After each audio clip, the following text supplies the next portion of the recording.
Good morning, class. I hope you all must be keeping well. Today, we are going to begin with the topic hydrosphere. So, I am just going to give you an overview of this topic because lots of video links have been sent and also notes have been prepared on this topic, which are self explanatory. So, I want everyone to watch these videos very carefully. Beginning with the introduction. So, the definition of hydrosphere. Hydrosphere refers to the combined mass of water found on the earth, such as in oceans, rivers, streams, lakes, in the atmosphere, and underground. Then, the main sources of water. Ocean water, which is the main source of water, and almost 97% of the water on the earth is found in the oceans, which is not suitable for human consumption due to high salt concentration. Of the remaining water which is available, that is the 3% water, 2.3% of the water is locked in the polar ice caps. So remaining 0.7% water is the fresh water which is available to the humans.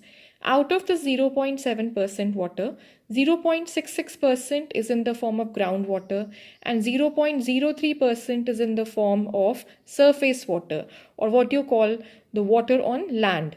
We need to know the definition of each one of these. That is the definition of surface water and the definition of groundwater. And then we need to also differentiate between these two types of water. Then some water is found in the atmosphere in the form of water vapors.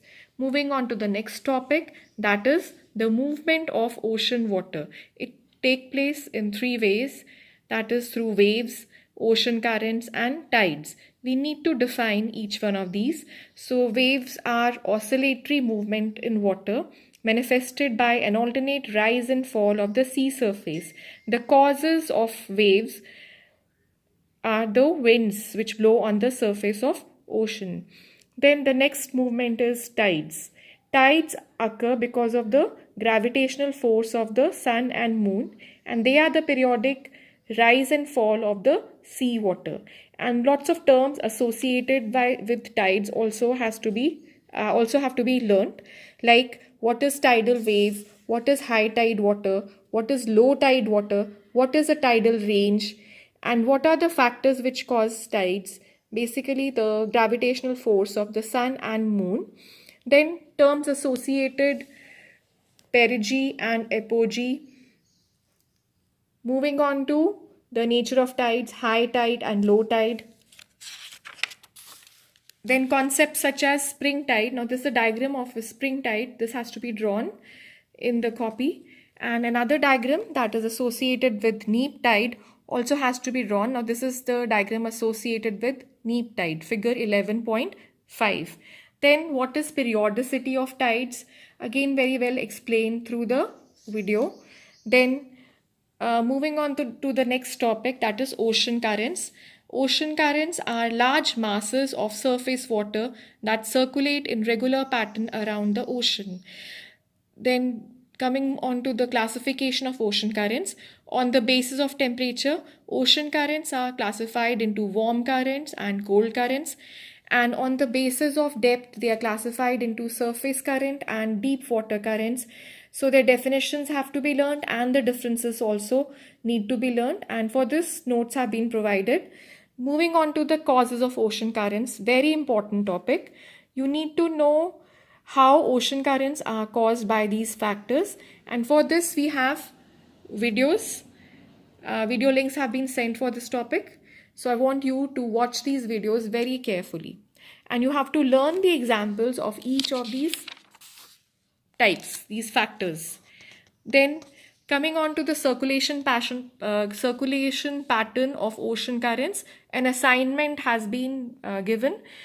In this assignment, you have to tabulate the ocean currents, the important ocean currents, that is the Gulf Stream, the North Atlantic Drift, the Labrador Current, the Kuroshio Current, and the Oyashio Current. And you have to write the source and the cause and the pattern, the path taken by the ocean currents, and the effects of these ocean currents. So to explain this further, it has been a similar table has been made, and it has been attached to the notes. So please go through, and along with this you also have to mark these ocean currents which are mentioned here on the map which is given on page 91. Now this has already been done, and I want you to mark the warm ocean currents with red color and blue ocean currents with cold ocean currents with blue color. And beside this, the last topic that we have to do is the effects of ocean currents. Now this is very well explained in the Learn Edge video that is on the Tata online classes. There are 2 videos related to this topic, and I want you to watch both the videos. One is on tides and the other video is on the effects of ocean currents. And you also have to do certain questions in the copy which are again marked in the exercise and the images that have been sent to you. And only the tick marked questions have to be done in the copy. Then after this was supposed to be the last topic of this term, but since we are not doing map work, since many students do not have maps, we have decided to take up 2 more topics, and those 2 topics are earthquakes and volcanoes. So first we'll be completing those 2 topics, and that's all for today.